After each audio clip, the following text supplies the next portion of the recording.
Hey, what's going on? I'm Brandon. I'm a guy who flies, and today I am here to give you 10 things that flight attendants dislike. I've been trying to make my wallet fold all day. Cashing in my dreams, big payout. Underneath my money tree, big shade out. Now these models. So, back in November, I posted this video. It was well received, like a lot of people enjoyed it. I got a lot of questions in my DMs and things like that, and so I figured I would make the inverse of it, which is things that flight attendants dislike. Now, I will go on record and say, I, for one, absolutely love my job. I chose this career, I chose the lifestyle, but we know that the grass is not always greener on the other side, okay? Let's just accept that. So yeah, here are, in no random order, 10 things that flight attendants may dislike. Number 1, delays. Delays of any type. Crew delays, weather delays, air traffic control delays, especially when you are still at the airport. One, because we're not getting paid until that door is shut. So when you've loaded up an entire A321 full of people and you're like, oh, we have a delay because the mechanic is checking on something with the door to cargo, and we're just all sitting there and a passenger is just upset because it's delayed, flight crew is also upset because we're not clocking those credit hours until that door gets shut. Number 2, non-compliance. Can we just say in 2021, I don't know why it's just difficult to listen the first time.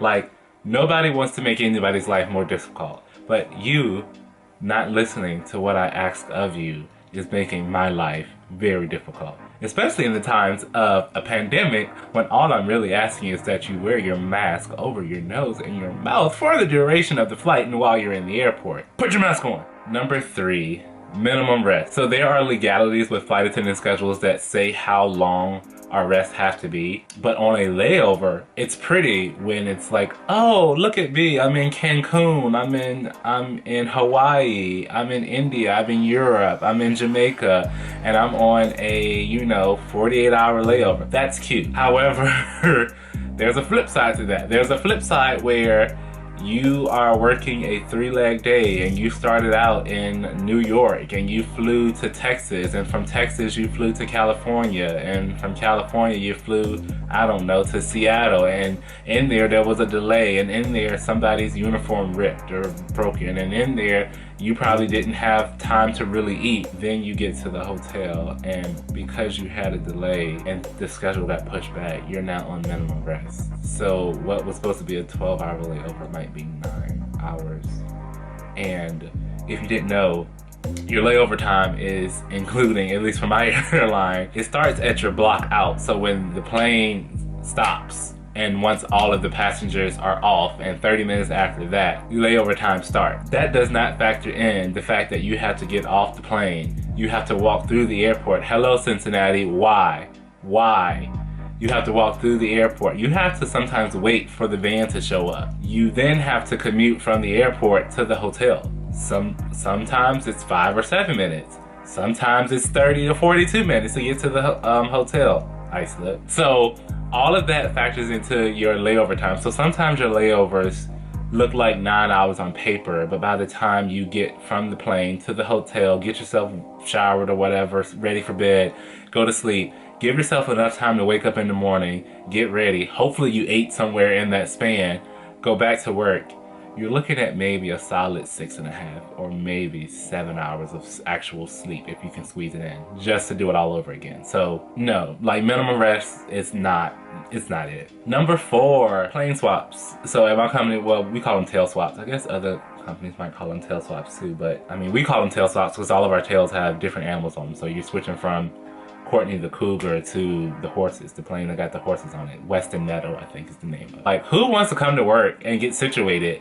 and work a little bit just to be like, okay, pack up and now go work over here? Like, what? So you pack up all your stuff, all your bags, all your goodies. You lug them all the way over to this plane just to unpack them all over again and repeat the process. Oh, and because you're on a new aircraft, you have to do your pre-flight checks all over again because what? This is a new aircraft. Let me just work on the same plane all day long for the entire duty day, same plane. Number 4, low morale. So, crews make all the difference. Who you're flying with will make or break your trip. If it's a 1 day, okay, it's just there and back. I can deal with that. 2 days, okay, it's a flight, it's a couple flights, and then we lay over and then we go back. 3 and 4 days with somebody who is a Debbie Downer or know-it-all Kenneth, no.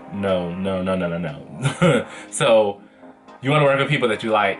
And yeah, working with people who have low morale, who are always upset, who are always complaining can really dampen your entire experience. Number, 6? Schedule denials. So flight attendants get to bid their schedule every month. The next month, flight attendants are given a schedule to work. And sometimes you just want to make certain changes to your schedule. You want to drop this, you want to swap that, you want to trade that, and you want to pick up this.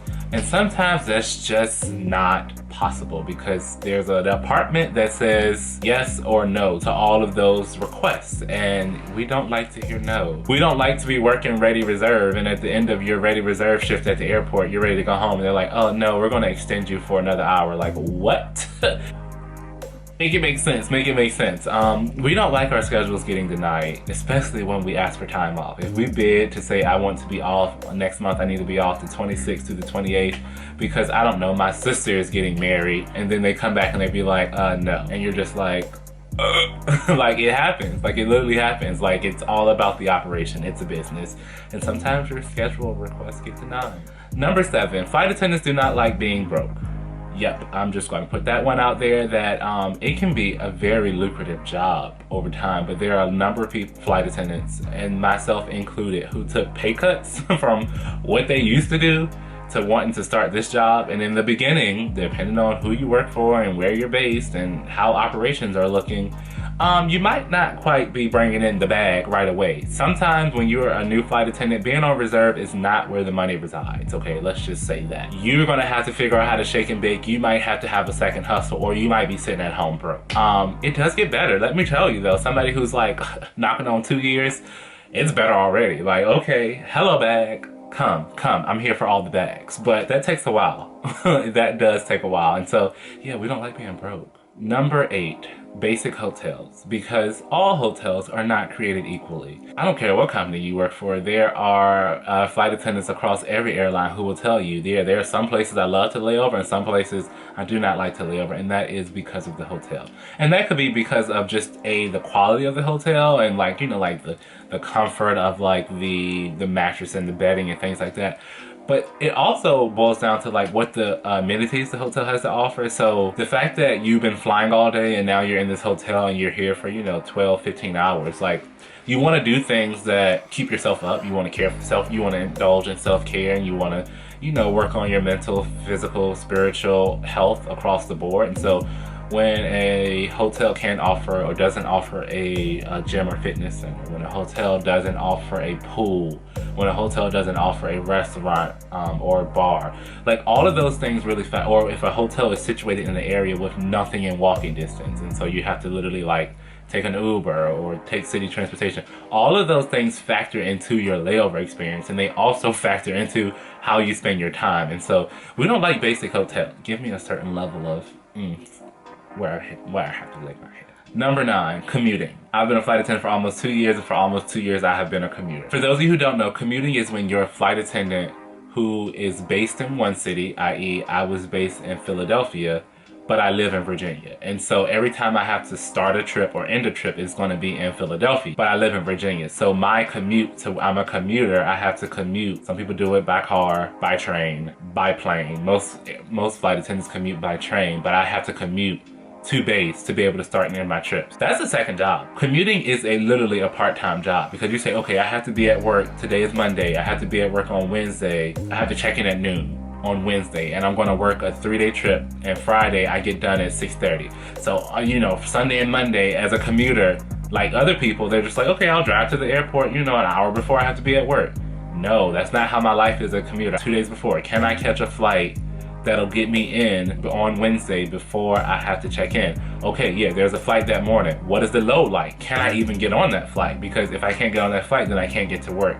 Do I need to go in the night before? Like, all of these things are factors. And so that means I don't have to be at work until Wednesday at noon, but I might have to catch a flight on Tuesday night at like 9 p.m. that gets me in there at like, you know, 10:30, and then stay at a crash pad or stay in a commuter hotel. And so it's like, I'm showing up to work you know, 12 to 15 hours before I even have to clock in, just so I can be at work on time. And then I work the 3-day trip.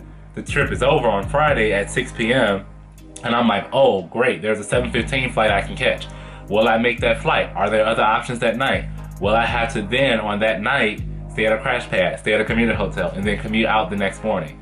By the time you do the math, commuting on the front side or the back side, if you don't have an easy commute, could add on an extra day on both sides of a trip. And so you're just taking away from your off time. And so yeah, I haven't met a flight attendant that's like, oh, I love commuting. Like, what? And now in the times of a pandemic where flight frequencies have really decreased, if you used to commute on an airline that had 6 flights between 2 different airlines, 2 different airports a day, now they only offer that flight twice a day, and some days it's only once a day.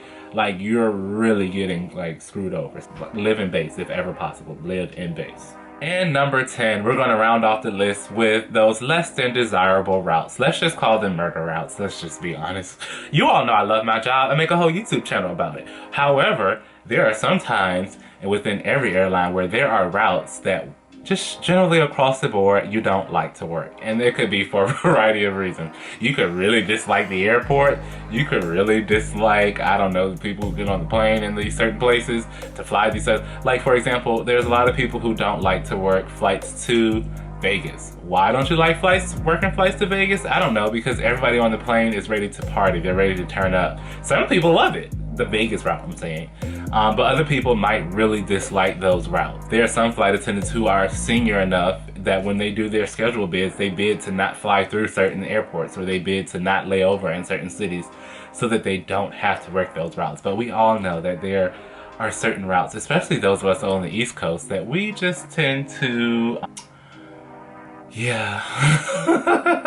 We just tend to be like, oh, I'm working that today.